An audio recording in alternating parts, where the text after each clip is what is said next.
estamos en agresión constante. Por eso es que algunos escritos dicen que el cuerpo puede durar más o menos un promedio de 300 años. Pero no se ve eso, ¿no? Pero ya con la eliminación de una serie de enfermedades, ya estamos ya bordeando, bueno, ¿cómo se llama? Las AFP, ¿no? Que están ahora, nos han puesto que vivimos 110 años, ¿no? Las AFPs, ¿no? Eso es para no pagar la pensión, los sabidos son eso. Pero en buena hora digo que se cumpla, ¿no? Pero realmente todavía no se cumple en nosotros. Pero en países como Europa, en países desarrollados ya normal, están 80 años normal, ¿no? Por si acaso están bien, todo también normalazo, la mayoría que vienen de visita, pues todos son por medio de 80 años. Entonces vamos hacia ello, vamos cada vez avanzando más, ¿no? Pero si eliminamos una serie de factores de enfermedades y de ingesta también que nosotros, porque vivimos según lo que comemos, eso también nos conlleva a varios tipos de enfermedades, ¿no? Bueno, ya estoy avanzando mucho de esto, vamos a ver otra. ¿De qué nos ayudamos? ¿De qué nos ayudamos para el estudio de patología? Nos ayudamos primariamente, nos hemos ayudado de lo que son las necrosias, llamados antiguamente autopsias, ¿no? De eso nos hemos ayudado primariamente. Entonces, siempre nos causó curiosidad por qué fallecía el paciente, qué pasaba con ese paciente. Entonces, realizamos la autopsia y el término auto hemos tratado de eliminar porque auto es a sí mismo, oxis mirar a sí mismo, necro es muerto, oxis mirar al muerto vendría a ser con mejor criterio. Lo que pasa es que todavía se mantiene este nombre autopsia porque esto se ha puesto en los escritos, en las partes jurídicas, en la parte de los aspectos legales. Y los abogados, bien difícil para ir cambiando este término, pero como ya estamos enseñando en medicina legal, vamos a ir cambiando la mentalidad de los abogados, en algún momento van a cambiar la ley a que ya se denomine necrosias. Mientras tanto, hacemos las necrosias denominadas en dos áreas, en las áreas médicas y las áreas médico-legales. Las áreas médicas es cuando sucede en un hospital, que uno tiene una determinada enfermedad y a veces uno hace el diagnóstico. Por ejemplo, en mi hospital, un ejemplo que les pongo de hace 20 años atrás. Un paciente que estaba diagnosticado de tuberculosis, con toda la signología de tuberculosis, y que después le dan el tratamiento sobre tuberculosis y a pesar del tratamiento de todo lo que tiene, falleció. Entonces el médico dice, ¿cómo? Si le he dado de todo, no podría fallecer. Hazme la necrosia porque de repente se ha disparado algún émbolo o algún compromiso, algo ha fallado por ahí, ¿no? Entonces, basado en eso, le hicimos y siempre se pide la autorización de la familia. Antes, cuando yo era residente, o sea, hace 40 años atrás, no pedíamos la autorización del familiar. De frente uno lo hacía porque pedía el médico y lo ponía en la historia y bastaba, porque la historia es un documento médico legal. El pedido se solicita necrosia y pasábamos a la anatomía patológica y ahí nosotros lo abríamos como pollito, ¿no? Entonces abríamos en tres áreas, ¿no? El cerebro, tórax y abdomen, ¿no? Y verificábamos las lesiones que hay. En la actualidad ya no se puede hacer eso, porque ya hay las denuncias, ha proliferado las parte de los abogados, todo es denuncia, los abogados acuérdense que viven de los líos, mientras más líos haya mucho mejor, y todo cobran, a ellos sí, las personas hacen un papel y uno automáticamente le paga al abogado por el papel que hace, al médico le hacen la consulta así informal y no le dan nada, porque así nomás, gracias todavía le dicen,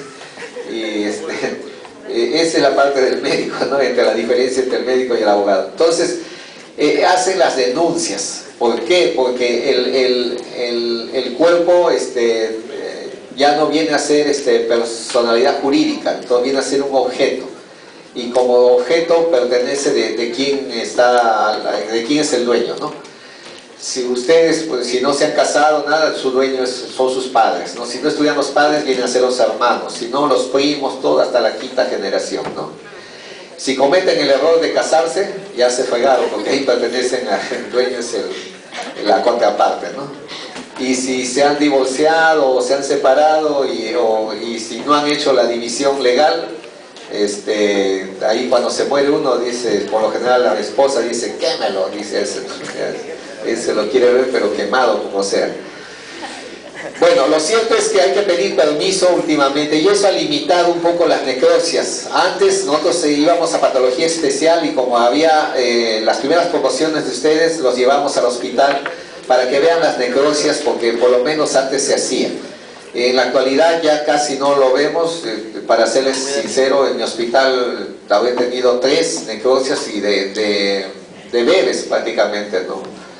Pero ya no se hace. Ya no vemos mucho porque los exámenes de las resonancias, las tomografías, todo, ya casi uno presume un buen diagnóstico con ello.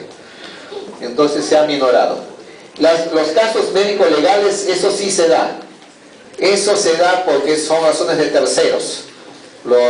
Cuando uno se mata o se suicidio, o cuando uno mata a otro por terceros, o los accidentes de tránsito, o los balazos, cuchillos, todo eso sí, sí o sí lo hacen en un lugar que se llama la morgue, ¿no? En este caso en la de Lima, en cada capital hay una morgue y hay médicos especializados. Los médicos que trabajan ahí no pertenecen al Ministerio de Salud, ni al Seguro, ni a nada, pertenecen a la Fiscalía. Entonces la Fiscalía son los que les pagan a ellos. Y ustedes en el 6º año creo van a tener que votar por ahí para que vean ese tipo de lesiones, porque también tienen ustedes que realizar ese tipo de actos, ¿no? Eso sí se hace, así la familia diga, no quiero que lo hagan, nada, no hay nada que hacer, se lo hacen, eso está amparado por la ley. Por eso son los casos médico-legales. Después de eso se trató de ver las muestras en lo que se operaba. Entonces eran los especímenes quirúrgicos. Entraba a veces el ginecólogo y sacaba un tumor de ovario y no sabía lo que era, semejante masaza que a veces hasta de 20 kilos que me llegaba y no sabían qué era. Y uno tenía que cortarlo, estudiarlo, mirarlo al microscopio, todo ese examen que se hace y decirlo si el tumor es benigno o el tumor es maligno. Se estudiaba a nivel del laboratorio. Y en otros casos ya no esperaban que fuese tan grande, sino trataban de hacer más chiquito, entonces era la famosa biopsia. El término más pequeñito con los mecanismos que ahora se usan a nivel de aparato respiratorio, las broncoskopías, ya se logra sacar más o menos pedacitos de tejido y uno ya dice, más la radiografía que uno ve, ya uno dice, concluye. En la radiografía ve una masa y con lo que se ha sacado está confirmando con el pedacito que es un cáncer, un adenocarcinoma, por decirle, de pulmón. O a veces una endoscopía, ¿no? Uno tiene llenura en el estómago, tiene ardor, acidez y todo lo demás, el que hace la endoscopía entra y encuentra una masa. Esa masa le toman fotos y todo lo demás ahí, le toman un pedacito de ese tejido y es un adenocarcinoma. Entonces ya de ahí uno procede a otros tipos de tratamiento. Entonces sacan pedacitos, así igual también han ido sacando de cualquier parte del cuerpo, por donde pueda meterse un tubo. Entonces se han ido a vejiga. Han comenzado también tratando de hacer con aguja a veces del riñón, que ese es un poco peligroso porque a veces hace hemorragia en la zona de la periferia del riñón y por hacer una punción el riñón es excluido y al final termina en operación, ¿no? Eso tiene sus riesgos todavía. Pero han tratado de investigar qué es, ¿no?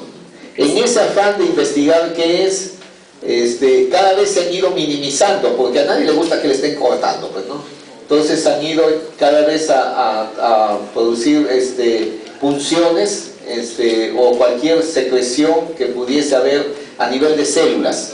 Entonces ahora hacemos las punciones de tiroides con aguja gruesa, la punción de tiroides, inclusive punciones de mama, ¿no? Le llamamos los BAF. Hacemos punciones de ganglio, hacemos punciones de cualquier tipo de tumor, parótidas inclusive, y analizamos a nivel de las células. Ese estudio de las células, utilizamos mucho el colorante de Papanicolau. ¿Por qué? Sobre la base de que Papanicolau, al estudiarlo, estudió sobre el cáncer de cuello uterino, y como el cáncer de cuello uterino, las células hacen una exfoliación, entonces hacen de ahí el raspado y también sacaban las células para ver si había el famoso cáncer de cuello uterino o no.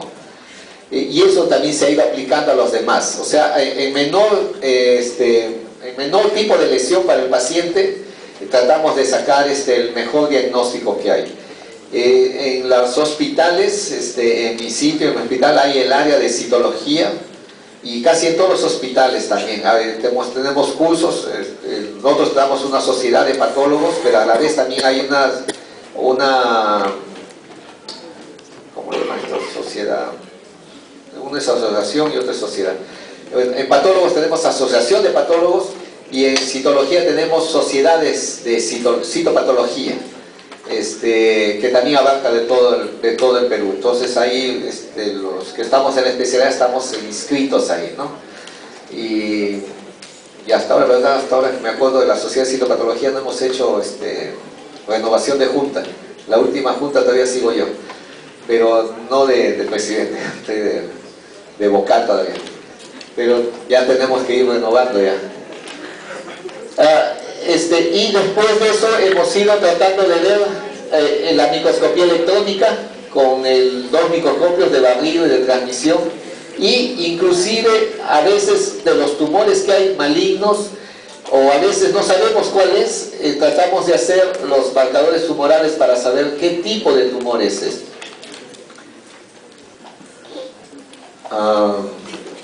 También hay que ver el otro panorama, que es la citogenética. Esto ha ido avanzando últimamente. En citogenética tenemos el Hospital del Niño, el Hospital Almenara ha desarrollado mucho la citogenética, y estamos haciendo citogenética en los que son los tumores, especialmente en los casos de los linfomas, para ver qué tipo de genotipo y qué tipo de fenotipo tiene para lo que es los tratamientos. Y después también hemos entrado a lo que es la patología de diagnóstico molecular, y lo que es la hibridación in situ, hibridación con filtro, hibridación en cadena de la polimerasa, lo que es el PCR, ¿no? PCR que le damos. Después también tenemos lo que es citometría de flujo. Citometría de flujo solamente se está haciendo en el hospital de la Rebagliati. Ahí, porque esto hay que instruir a cada uno, no todos los patólogos lo hacen. Es el recuento de células, especialmente en esas células tumorales de lo que son de tipo de los linfomas. Después de hacer el tratamiento, uno dice, ya le dimos todo el ciclo de tratamiento, sí, pero y si me queda alguna célula por ahí, entonces hace una especie de recuento, y para eso ayuda bastante lo que es citometría de flujo. Y también para los diagnósticos hacemos ya no hay el patólogo solo que hace su diagnóstico y es lo máximo, ahora ya no, ahora es, ya les he dicho, mancomunión de ideas, casi todos hacemos eso. Entonces entramos a la telepatología, microscopía virtual, ¿no? Acá es un poco de lo que les estaba yo más o menos hablando. Esto lo voy a pasar más rápido. Es citopatología. Usamos las células, cómo se encuentran. Esto es en el famoso Papa Nicolau. Estos son células superficiales de cuello uterino. Estas son células intermedias. Acá están normales. Y después acá cómo se llega a ver y se identifica rápidamente. Son células tumorales muy hipercromáticas todas, que se colindan con estas células superficiales e intermedias que hay allí. Y después uno también pudiera encontrar lo que es acá ha salido uno nomás, ya no se ve, ya bueno. Esa era una imagen de lo que se veía de la broncoscopía. Bueno, acá también habla de las biopsias, lo que yo les decía, las biopsias de todos los tipos, gástricas, en diversos sitios, de lo que se hace, en encías, en labios también, en legrados uterinos también hacemos, en legrados biópsicos le llaman a eso. Bueno, acá están las funciones que se puede hacer, inclusive hasta post-mortem. Acuérdense, el post-mortem siempre está en degradación, no hacer después de 24 horas ya no hay buenos resultados. Los exámenes que se hacen, ¿y qué hacemos después de eso? Hacemos lo que es la fijación con el formol, lo que ustedes hacen en anatomía. Después de ahí hacemos la deshidratación con los alcoholes, después le echamos parafina, formamos una especie de bloque o taco que le llamamos, después lo cortamos casi como del tamaño de telita de cebolla, después le quitamos la parafina, le usamos el colorante, usamos el montaje con pegamento que se denomina bálsamo de Canadá, y después ya vemos la lámina. La histología a veces que usamos son estos tipos de tumores, acá casi no se ve. Este es un tumor que es de la glándula parótida, y cuando a veces cortamos lo vemos así más o menos con áreas compactas, áreas un poco con huequitos que hubiese o como quistes, y después cuando vemos la microscopía, esa especie de quistes son estos conductos un poco dilatados, un poco de células que se ven de los acinos de la glándula salivar. Esto se ve una degeneración de hialino, a eso nosotros le llamamos tumor mixto, o también le llamamos adenoma pleomórfico, una vez que ya vemos la microscopía y así sacamos el diagnóstico, ¿no? Bueno, ahí está lo que les he dicho de los que es la necropsia, y eso ya hemos hablado.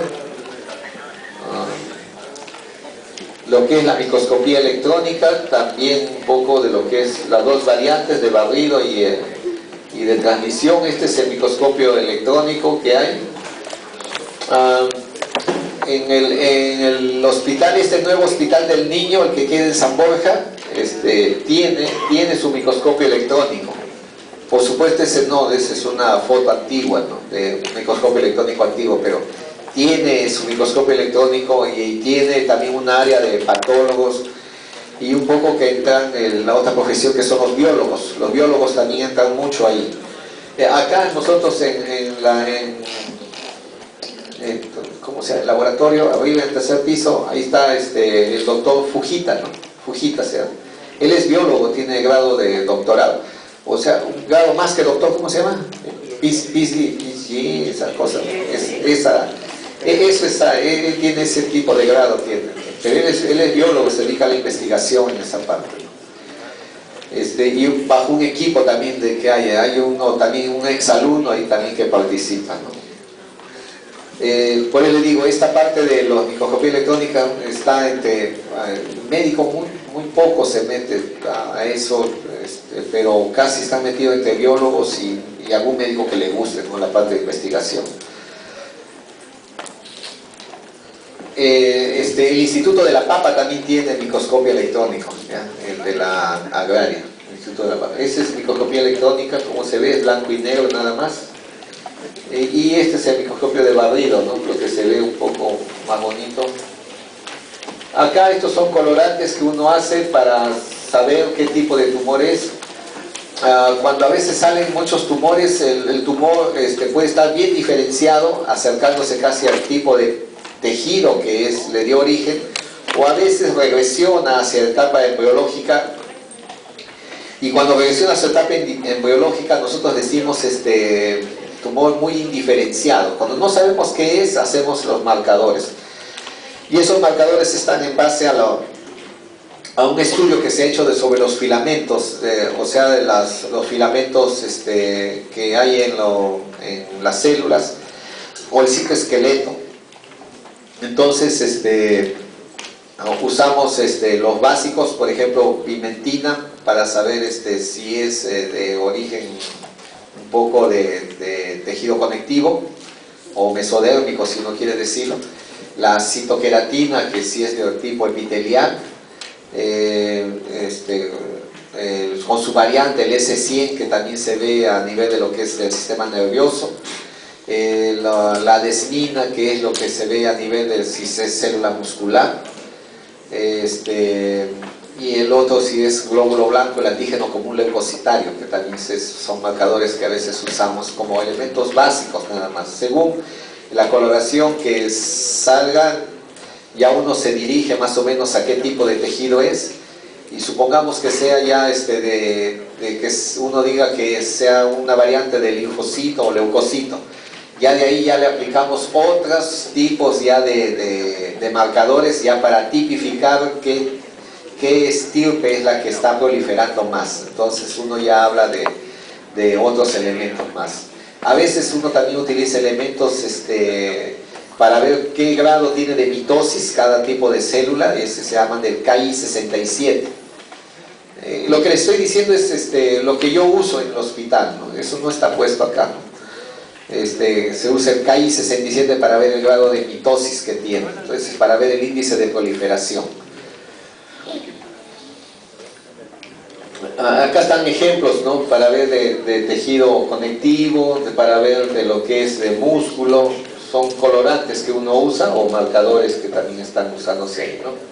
Es lo que le decía la desmina, la proteína S100, en lo que es esta proteína S100, en lo que es de tejido nervioso. Acá en esta parte debe ser de un schwannoma y uno más o menos lo reconoce porque hay que reconocer también los tejidos cuando son medios ondulantes. Vean acá en forma parece ondas. Eso cuando se forman como ondas uno habla del sistema nervioso periférico. Entonces tenemos tumores de esos, los neuromas, neurolimomas, schwannomas, y a veces usamos este tipo de colorante.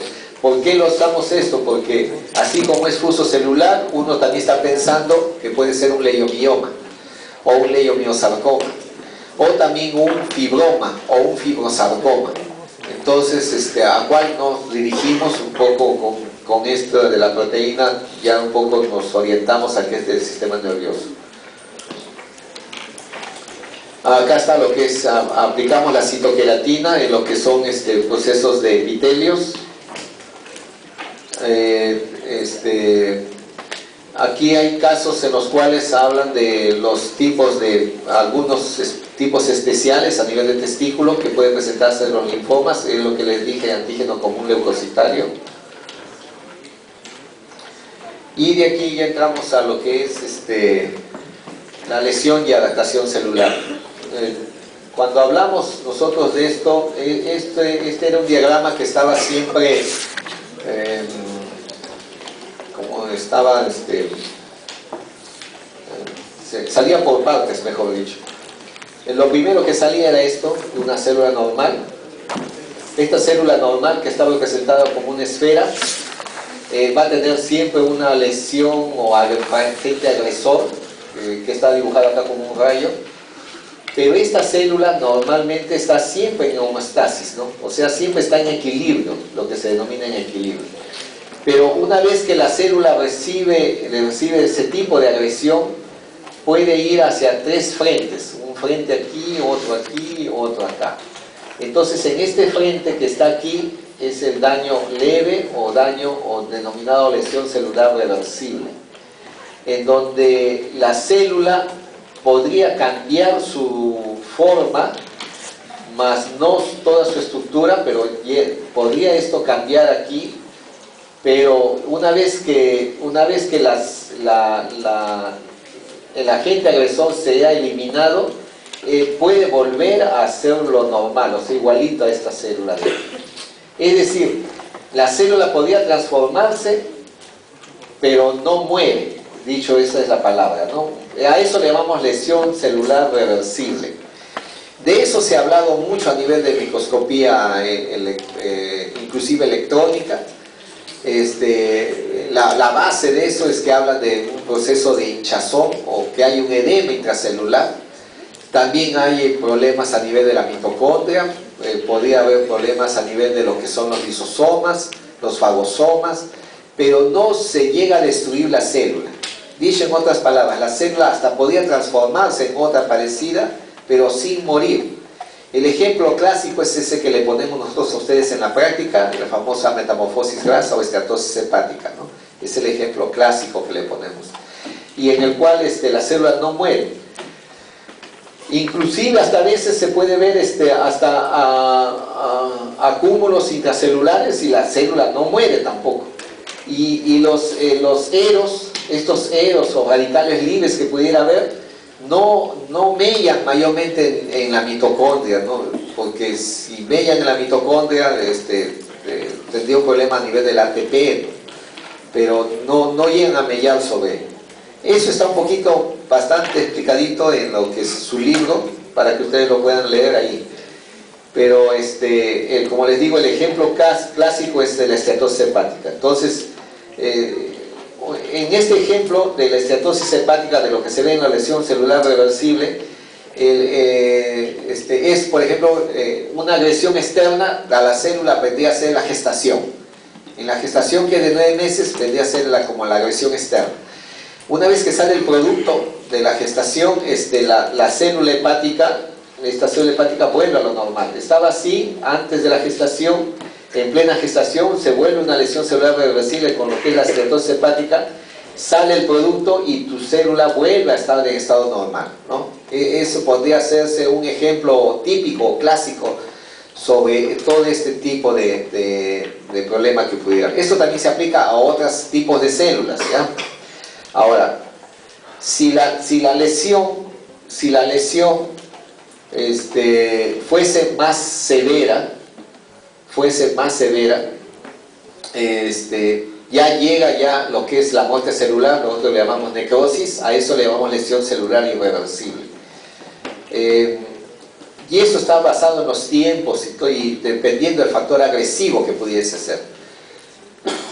Ese factor agresivo, mayormente cuando hacemos la explicación siempre lo hacemos sobre el plano infeccioso, sobre el plano de bacterias, siempre hacemos los ejemplos clásicos de ello, pero no siempre es por ello, ¿no? Puede ser por otros tipos de factores que ahora vamos a ver. Y de eso les hemos ido enseñando a ustedes los tipos de muertes. En la práctica les hemos puesto necrosis licuefactiva, necrosis coagulativa, necrosis química o enzimática, en esas variantes, ¿no?, de tipos de muerte. En el último libro de Robbins ya se habla muy poco de ello, casi hablan de la necrosis licuefactiva y coagulativa. Y por cultura general, de lo que nosotros vemos por nuestra enfermedad de bandera, enseñamos la necrosis de tipo gaseosa, porque es lo